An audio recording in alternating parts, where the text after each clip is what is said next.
하나님의 말씀에 은혜 받는 요령이라고 좀 하긴 좀 그렇지만 집중하시고 또 하나님의 말씀이 선포될 때마다 속으로 그냥 아멘 이러지 마시고 겉으로 아멘 그러면은 더 그게 내 것이 됩니다. 그래서 여러분들 항상 좀 이렇게 적극적으로 하나님의 말씀을 사모하시기 바랍니다. 오늘 말씀이 굉장히 우리의 신앙생활에서 좀 중요한 필요한 것들인데, 승리의 노래를 부르는 성도. 여러분 날마다 이렇게 한숨을 푹 쉬시고 슬픔의 노래가 아니라 승리의 노래를 부르시는 성도의 삶을 사시길 주의를 축원합니다.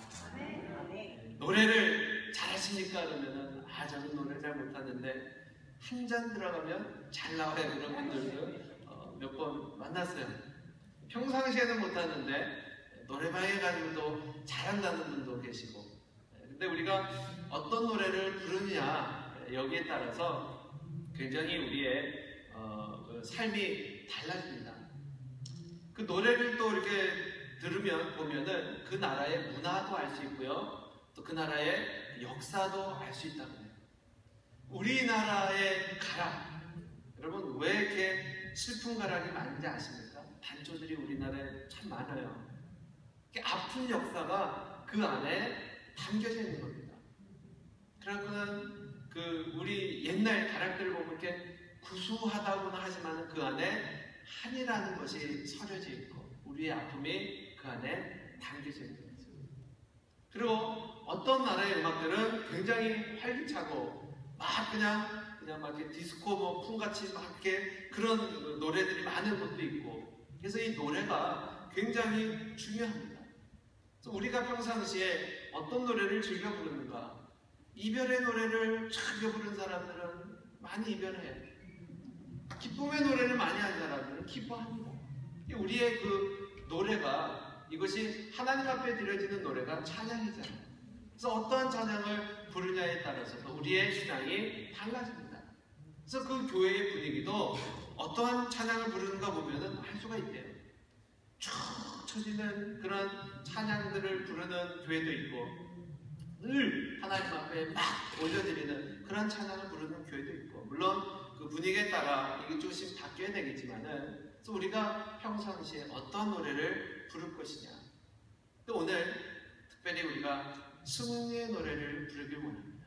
승리라 그래서 어떤 군가의 이런 것뿐만이 아니라 우리를 하나님이 축복하시고 우리에게 주시는 그 많은 은혜들을 우리들이 누릴 수 있는 그 승리의 노래. 오늘 이 말씀이 우리에게 도전이 되었어요. 그렇구나. 내가 살아가는 동안에 하나님이 우리에게 주시는 그 승리를 노래하는 성도 되리라. 그렇게 결단할 수 있기를 주 이름으로 축원합니다. 여러분 용기 있으세요? 용기? 우리 교회에서 누가 용기가 제일 많으실까요? 어떤 분이 용기가 있으신가? 이거 뭐 어떻게 테스트해 볼 수도 없고. 근데 이 용기를 잘못 우리가 해석하면은 객기가 됩니다. 용기와 객기가 달라요. 여러분 그 차이점을 아십니까? 어느 동물원에서, 이거 실화인데요, 신문에 뉴스에 아마 여러분 들으시는 기억도 있을 텐데, 어느 학생들이 동물원에 이렇게 전화를 왔어요. 그러고는 이렇게 있다가 아이들끼리 내기가 붙은 거예요. 누가 더 용기 있는지 아냐? 내가 더 용기 있다, 내가 더 용기 있다. 그러다가 이 아이들이 내기를 했어요. 어떤 내기를 했는가 봤더니, 사자 이렇게 우리가 있는데 사자가 잠을 자고 있는 거예요. 그러고는 이 백팩을, 등에 메고 있는 백팩을 그 사자 우리 안에다가 집어넣어 놓고 들어가서 꺼내오는 애가 용기 있는 자나. 그러고는 이제 집어넣은 거예요. 누가 그거를 가서 꺼내올 수 있겠습니까? 하나이가 내가 하겠다고. 딱 보니까 사자가 딱 자고 있으니까는 그 울타리를 넘었어요. 그러고 가서 그걸 집어갖고 나오려고 하는데, 그때 사자가 눈을 딱 뜨고는 누가 우리의 침범한 거야. 그러고는 확 달려들어갖고 다행히 이 아이를 죽이지는 않았어요. 그냥 좀 이렇게 숙련이 된 사자인 것 같아요. 이게 딱 앞발로 딱 누르고서는 이 아이를 딱 이렇게 위협을 하니까 그 구경하던 사람들이 난리가 났죠. 막 소리 지르고 비명을 지르고 경찰에 신고하고. 이제 그때 이게 참 위기 상황인데 그때 조련사가 그 용기를 내서 사자 우리 안으로 들어갑니다. 그러고는 사자를 이렇게 잘 달래갖고 그 아이를 사자로부터 구출해냈어요. 이것이 신문에 일수에 이렇게 보도가 된 기사가 있습니다. 여러분, 누가 용기 있는 자입니까? 그 자기 가방을 던져놓고 누가 이거를 끄집어올 수 있느냐? 그러고서 내기를 한 그 아이들이 용기 있는 자일까요? 아니면 사자의 그 위험 속에서 자기 생명이 위험할 수도 있는데 그 아이를 구출해내기 위해서 그 사자 우리 안으로 들어간 그 조련사가 용기 있는 행동이겠습니까? 똑같이 우리 안으로 들어갔지만 한 사람은 객기를 부린 거고 한 사람은 용기 있는 행동을 한 겁니다. 우리가 살아가면서 겉으로 볼 때 똑같은 모습이라 할지라도 이것이 사람들이 인정하는 용기 있는 그 삶을 살아갈 수도 있고요. 아니면 남들이 볼 때에 그냥 객기를 부리는 그런 삶으로 비춰질 수밖에 없는 삶을 살아가는 사람도 있다는 거예요. 저도 어릴 때 좀 이러한 모습들을 좀 많이 보인 것 같아요. 뭐 늘 그런 건 아니었지만 누가 용기 있는 자인가? 제가 살고 있었던 그 마포에는 그 철도가 있었어요. 그곳에 기차가 이렇게 지나갔습니다. 지금은 보니까 그걸 다 허물고 그곳에 아파트를 이렇게 다 세웠더라고요. 어릴 때는 그 마포의 굴다리에 그 기차가 지나갔는데 우리가 이제 놀 때 그곳에서 놀았거든요. 기찻길 옆에서. 그러면은 어떠한 행동을 했는가? 기차가 올 때 그곳에 올라갑니다. 그러고는 누가 더 용기 있는 자냐? 늦게 피하는 애가 용기 있는 거예요. 그러고는 기차 올 때 딱 정도 이렇게 서 있습니다. 정말 막 멀리서 기차가 막 빽빽 하면서 막 기적을 막 올리면서 막 오죠. 그러면서 안 피해요. 어린아이들이. 그래서 기차 가까우면은 확 후다닥 하고 막 피합니다. 그러면 지나가는 이제 뭐 빨리 지나가는 기차가 아니고 그 석탄 같은 거 싣고 나르니까 천천히 가는 기차예요. 그러면 이제 그 승무원하는 사람들이 막 욕을 막 빚다 하고 그래도 끝나고 전혀 상관없죠. 그러면서 네가 먼저 피했네, 내가 먼저 피했네, 이거 가지고 막 우리끼리 얘기합니다. 이것이 용기 있는 행동인 것처럼 착각하면서 그런 행동들을 했었어요. 한강다리에서 높은 곳에서 누가 더 높은 곳에서 뛰어내릴 수 있는가? 여러분, 정말 이런 것들이 용기 있는 행동이겠습니까? 가끔 TV에 보면은 그러한 내용들도 많이 등장하는 것 같아요. 뭐 자기나 사랑해, 사랑해 그러면 지하철이나 이런 시장 한복판에서 이 사람들이 많은데 소리를 질러 달라는 거예요.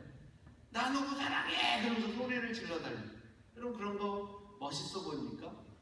남자가 용기를 내서 나는 누구누구를 사랑한다! 그러면서 막 사람들 앞에서 큰 소리 치고, 이것이 정말 용기 있는 행동일까요? 우리는 남들이 좀 하기 꺼려하는 일, 이것을 하는 것을 용기 있는 행동이라고 착각할 때가 많아요. 그래서 하늘의 별을 따다달라고 하기도 하고, 뭐 여러 가지 정말 우리 삶 속에서 하기 힘든 것들을 요구하기도 하는데, 정말 용기는요, 남들이 하기 힘들어하는 일을 하는 것이 아니라 정말 하나님이 우리에게 주시는 그 용기가 무엇인지 오늘 말씀을 통해서 우리가 깨닫기를 원해요. 신앙생활, 사실 하나님을 믿는데도요, 용기가 필요합니다. 어떤 용기겠습니까? 지하철 안에서 예수 믿으세요 그리고 전하는 용기일까요? 아니면 길거리에서 전도지를 나눠줄 수 있는 그런 용기가 필요할까요? 물론 이것들도 용기가 필요합니다. 그런데 크리스천으로서 우리가 하나님 앞에 노라고 이야기할 수 있을 때, 또 예스라고 이야기할 수 있는 그런 용기가 우리에게 필요하다는 거예요. 다니엘과 세 친구는 이러한 용기 있는 자였습니다. 그들은 생명의 위협을 받으면서도요, 우상에게 드려졌던 그 왕에게 그 드려지는 그 음식, 이 음식을 거부합니다.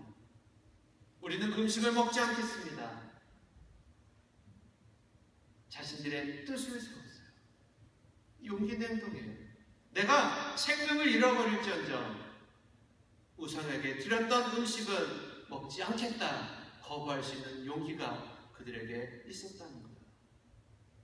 에스더라는 여왕은 자신들의 그 국민을 살리기 위해서 왕에게 허락 없이 나가면 죽습니다. 그런데 왕에게 용기를 내서 나아갑니다. 그리고는 간청합니다. 우리 백성들을 살려달라고. 자신의 생명을 귀하게 여기지 않냐고 죽으면 죽으리다. 그러고서는 왕에게 나갔어요. 용기 있는 행동입니다. 예수님의 제자들은 예수님이 잡혀갈 때는 도망쳤던 그 사람들이 예루살렘 한복판에서 너희들이 잡아 죽인 예수가 하나님의 아들이라고 소리칩니다. 군인들이 와서 잡아가고요. 매를 맞고요. 감옥에 갇히고요. 자기의 동료들이 껍데기가 벗겨지고 머리가 잘리고 십자가에 거꾸로 매달려 죽이는 순교를 당합니다. 그래도 전혀 두려워하지 않습니다. 끝까지 예수 기도를 전합니다. 여러분, 무엇이 용기 있는 행동입니까? 자신들의 내가 용기 있다는 것을 사람들 앞에 보여주기 위한 그런 것들, 우리는 객기라고 이야기하지만 똑같은 사람들 앞에 생명을 귀하게 여기지 않는 것처럼 보여진다 할지라도 자신의 생명을 귀하게 여기지 않으면서도 타인을 살리기 위해서 하나님의 복음을 증거하기 위해서 바로 용기 있는 그 행동을 보였던 그 사람들, 오늘 이 용기는요 우리 사람들로부터 이렇게 생겨나는 것이 아니라 이런 용기는 하나님이 우리에게 주실 때 바로 그러한 용기가 우리의 삶 가운데 흔들리지 않고 생길 수 있음을 우리는 기억해야 됩니다.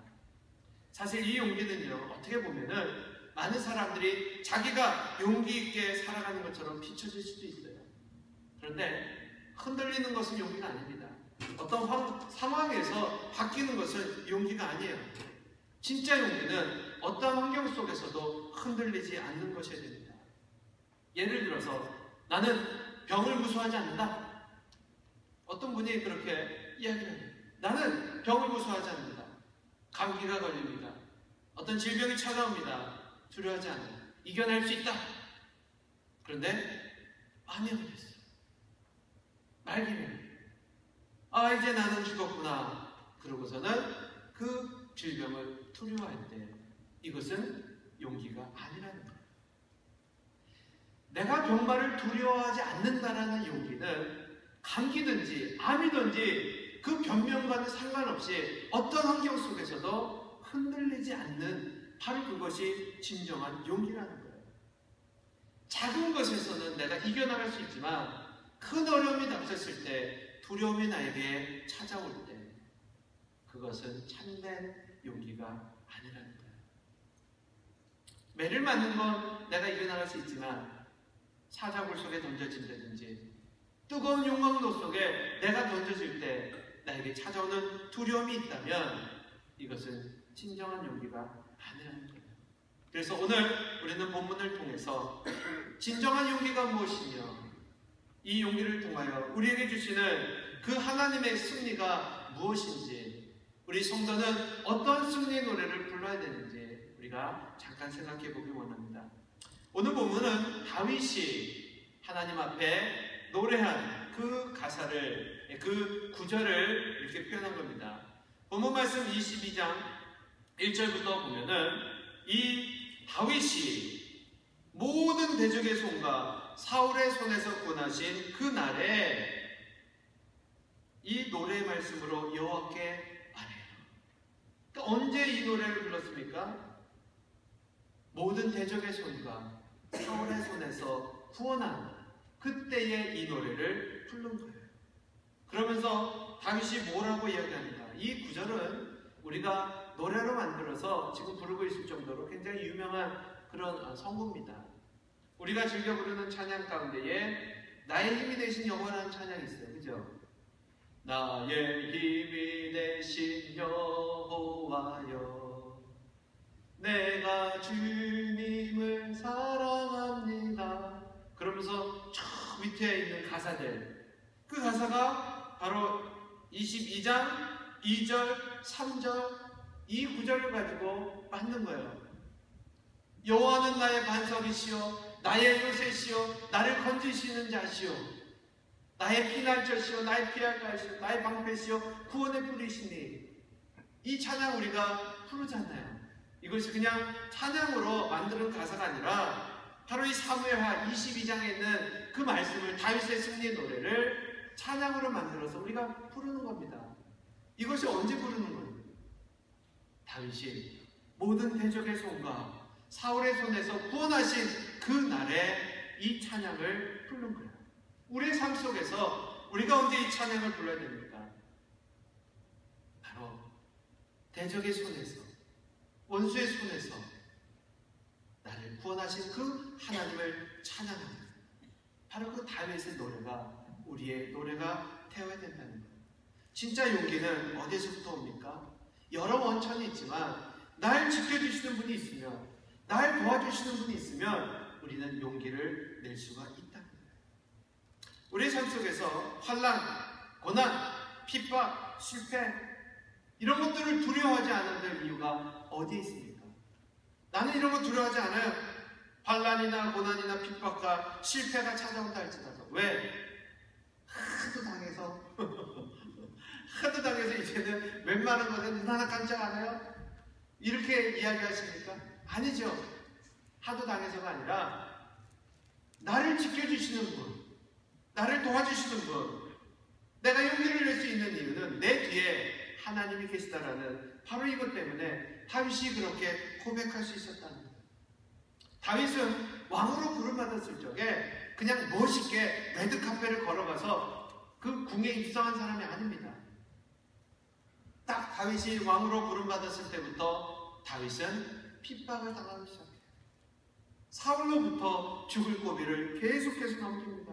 계속해서 도망자가 됐어요. 아니, 왕으로 세워놓고는 왜 이렇게 환난을 주는 겁니까?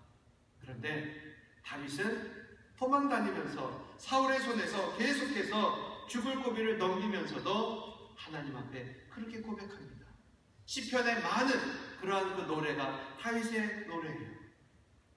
내가 사망의 음침한 골짜기를 다닐지라도 내가 해를 두려워하지 않을 것은 하나님이 나의 목자 되시오니.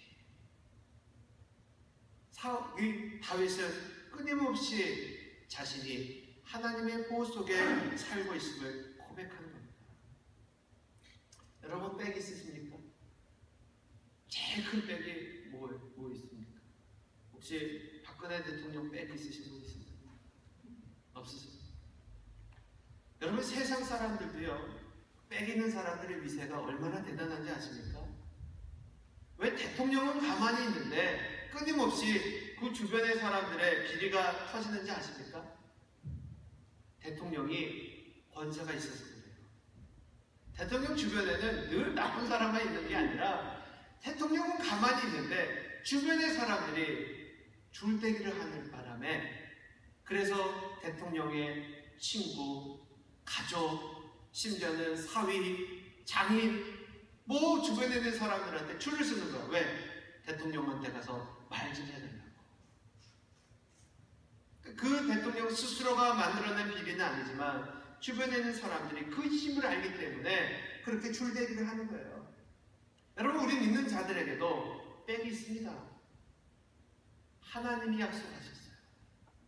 하나님이 우리의 든든한 백이 되시는 거예요. 오늘 본문 말씀 31절을 우리가 한번 보길 원합니다. 하나님의 도는 완전하고 여호와의 말씀은 정미하니 저는 자기에게 피하는 모든 자에게 뭐가 된다고요? 방패시로다. 하나님이 우리의 방패가 되시겠다고 약속하셨어요. 저에게 피하는 자에게 하나님은 방패가 되주십니다. 하나님이 막아주십니다. 하나님께로 피하라고 하시는 거예요.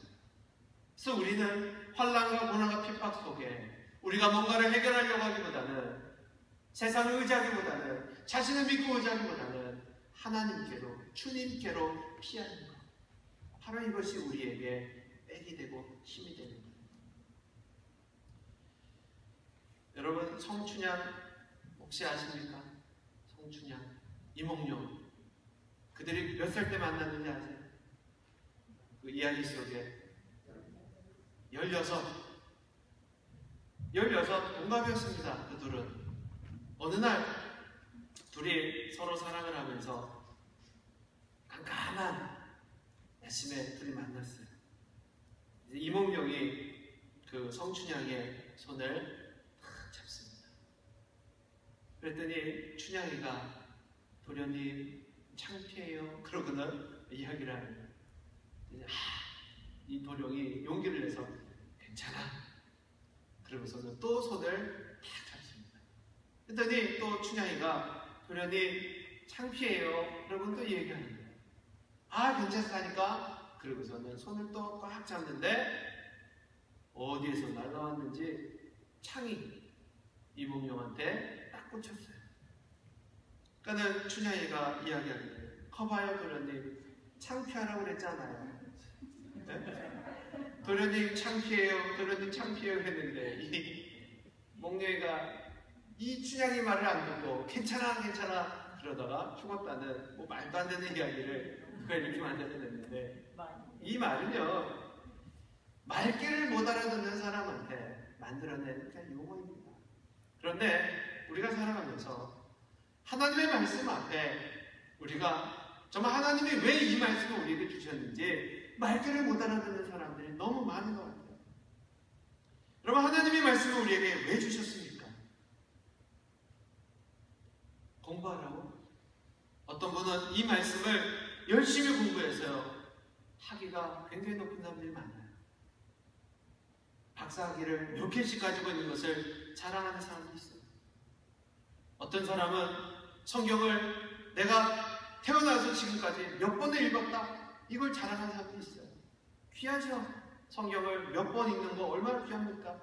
100번 읽었다, 200번 읽었다. 어떤 분은 평생에 내가 성경을 몇 권을 썼다, 이런 걸 자랑하는 사람도 있고, 어떤 분은 나는 시편을 줄줄줄 암송합니다. 굉장히 귀한 것들입니다. 그런데 왜 하나님의 말씀을 주셨는가? 먼저 아셔야 돼요. 왜 말씀을 주셨는가? 외우라고? 읽으라고? 공부하라고? 말씀을 주신 목적이 뭡니까? 말씀대로 살라고 주셨는 줄 믿습니다. 하나님이 우리에게 말씀을 주신 이유는요, 목적은 말씀대로 살라는 거예요. 이걸 내가 외우고 붙이고 성경 구절이 그냥 방마다 어디든지 다 걸려있고 이것이 중요한 것이 아니라 내가 이 말씀대로 살고 있느냐. 오늘 하나님은 우리에게 이 말씀을 또한 이야기하시면서 나는 피할 방패이니 너희가 나에게로 주께로 피하라고 말씀하고 계시다는 거예요. 다윗은 바로 하나님의 이 말씀대로 살았던 사람입니다. 사울의 그 공격 속에서, 수많은 그 위협 속에서 끊임없이 도망다니면서 좌절하고 실망하고 고난 가운데 살 수밖에 없는 그지만은 그는 주님께로, 하나님께로 피하면서 하나님을 찬양할 수가 있었다는 거예요. 다윗이 많은 것을 가져서 뭔가를 얻었기 때문에 승리의 노래를 부른 것이 아닙니다. 그는 여전히 도망자의 신세였고요. 굴 속에서 잠을 자고, 그리고는 사람들의 눈에 봤을 때는 왕이 아니라 그냥 도망다니는 그런 작은 사람으로밖에 비춰지지 않아요. 그러나 그는 하나님 앞에 승리의 노래를 부릅니다. 다윗의 성공은 그가 완전한 승리의 사람이 아니었기, 승리가 그에게 어떤 눈으로 보여지는 승리가 아니라 하나님의 말씀을 버리지 아니하였기 때문에, 하나님을 그가 끝까지 신뢰했기 때문에 그는 승리의 노래를 부를 수 있었다는 거예요. 여러분, 사울과 다윗의 차이가 무엇입니까? 베드로와 유다의 차이가 무엇입니까? 사울은 실패하고 다윗은 성공한 자입니까? 베드로는 나쁜 사람이었고 유다는 더 나쁜 사람이었습니까? 그렇지 않아요. 모두가 다 실패자였어요. 모두가 다 하나님 앞에 범죄자였어요. 그런데 뉘우침과 회개가 달랐어요. 다윗도 실패했지만 다윗은 하나님을 신뢰하고 회개하고 돌아왔고, 베드로와 유다도 실패했지만 예수님을 배반했지만 베드로는 뉘우치며 하나님께로 돌아갑니다. 하나님의 은혜 가운데 거한 자, 하나님 좋으신 분이시며 끝까지 영원히 좋으신 분이세요. 우리가 하나님의 사랑 가운데 거함으로 하나님은 우리를 보호하십니다. 여러분, 깜깜한 밤에 얼마나 무섭습니까? 이유 모를 두려움이 우리에게 다가옵니다. 특별히 이렇게 불다리 같은데 불이 탁 꺼져 있는 불다리 통과하는 거 굉장히 무섭죠. 그 안으로 못 들어가요. 뭔가 튀어나올 것 같고 가운데 뭔가 숨어있을 것 같고 왠지 모를 두려움. 근데 그곳에 불이 환하게 켜져 있다면 우리가 그것을 지나갑니다. 오늘 본문 말씀 29절은 우리에게 그렇게 선포하고 있어요. 우리 한번 29절 같이 믿음으로 합독합니다. 시작. 여호와여, 주는 나의 등불이시니 여호와께서 나의 흑암을 밝히시리다. 아멘. 여러분, 하나님이 우리의 등불이심을 믿으십니까? 깜깜한 우리에게 소망도 없는 것 같고 어둠이 나를 휩싸고 가는 그러한 상황 속에서 하나님이 우리에게 등불이 되어주신다고 약속하십니다. 우리가 갈 길을 하나님이 밝혀주시고 걸어갈 길을 주께서 인도하시며 우리를 그곳으로 하나님이 우리의 손을 붙들고 함께 동행하시겠다고 약속하고 계세요. 다윗은 바로 이 하나님의 말씀을 붙든 자입니다. 지금 다윗은 음침한 골짜기를 그리고 사울을 피해서 그 굴 속으로 그런 광야를 걸어가고 있지만 그는 두려워하지 않습니다. 왜? 하나님이 나의 목자시며 하나님이 나의 요새시며 하나님이 나를 도우신다라는 것을 다윗은 확신했기 때문에 우리가 살아가면서 우리의 가는 길을 친히 인도하시는 분이 하나님이신 것을 고백할 때 우리는 두려움 없이 살아갈 수가 있게 될 겁니다. 다윗은 바로 30절에 그 말씀으로 고백하면서 왜 내가 두려워하지 않는가를 신앙으로 선포하고 있습니다. 내가 주를 의뢰하고 적군에 달리며 내 하나님을 의지하고 성벽을 뛰어넘나이다. 그러니까 지금 승리한 것이 아니라 적군 속으로 내가 뛰어들고 성벽을 뛰어넘는 바로 그 행동이 하나님을 의뢰하고 하나님을 의뢰하고 이것이 다윗을 용기 있게 그에게 승리의 노래를 부를 수 있게 하신 하나님의 약속이었습니다. 오늘 우리도 다윗처럼 승리의 노래를 부르기 원합니다. 우리는 이 땅에 살고 있지만 이 세상의 임금은 마귀이지만 하나님은 성도에게 마귀를 대적할 수 있는 힘을 주셨음을 믿으시기 바랍니다. 우리 믿는 자들을 절대 사단에게 내어주지 않으세요.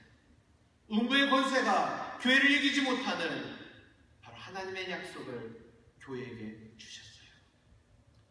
성경의 말씀들 내가 외우라고 준 것이 아니라 그 말씀 붙들고 살라고 주셨다는 그 말씀들을 이 시간 기억하시기 바랍니다. 내가 고아와 같이 널 버려두지 아니할 것이다. 두려워 말라. 내가 세상을 이겼노라. 내가 세상 끝날까지 너희와 항상 함께 있으리라. 할 수 있거든요. 무슨 말이냐? 믿는 자에게는 능치 못할 일이 없습니다. 여러분, 자기 자신을 믿는 게 믿음이 아니고 하나님의 약속을 믿는 자가 믿음의 삶을 살아가는 자입니다. 진정한 용기는 내가 세상을 어떻게 해보겠다라는 것이 아니라 하나님의 말씀을 붙들고 살아가는 자입니다. 용기 있는 자가 미인을 차지한다는 세상의 말이 있는 것처럼 축복 또한 용기 있는 자가 누릴 수가 있습니다. 이 용기는 세상에서 인정하는 것처럼 남들이 하지 못하는 일에 도전하는 그런 것이 아니라 어떤 핍박과 환난과 어려움이 닥쳐도 하나님 의지하고 하나님의 자녀임을 당당히 선포할 수 있는 사람, 올바른 일, 정직한 일 앞에 하나님의 말씀 앞에 노라고 또 예스라고 과감히 선포하며 죄악의 길에 물들지 아니하고 반드시 하나님의 편에 설 수 있는 사람, 사단의 공격에도 당당히 하나님 의지하고 싸워서 기도할 수 있는 사람, 바로 그 사람이 진정한 용기 있는 자라는 것입니다.